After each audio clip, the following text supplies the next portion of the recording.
জীবনে না পাওয়ার কষ্ট কেমন করে হালকা করতে পারি, কেমন করে এটাকে ছোট করতে পারি, কষ্টের লেভেলটা কেমন করে কমাতে পারি, এটা জানার দরকার আছে না নাই?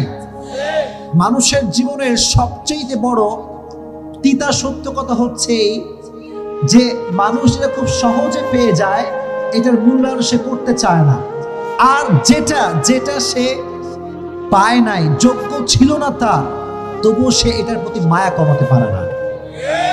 এটা মানুষের জীবনের সবচেয়ে বড় তিতা সত্য কথা।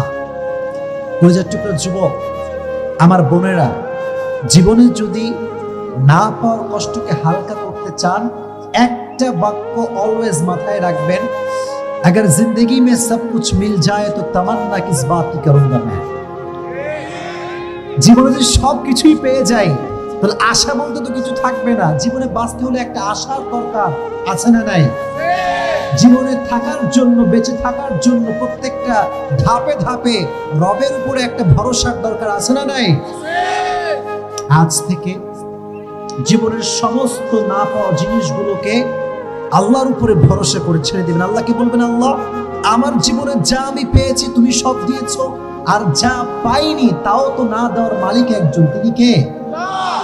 এই পৃথিবীতে হাজারো মানুষের আপন মানুষ হারিয়ে গিয়েছে, হাজারো মানুষের প্রিয় মানুষ হারিয়ে গিয়েছে, প্রিয় জিনিস হারিয়ে গিয়েছে। আর ইতিহাসের এই সব মানুষগুলো একটা বাক্য বলেই নিজেকে প্রশান্ত রেখেছে, বাক্যটার নাম হচ্ছে আল্লাহ ভরসা। সুবহানাল্লাহ পড়েন। আচ্ছা বলেন, সব বিষয়ে একটা বাক্য বলবো, আল্লাহ ভরসা।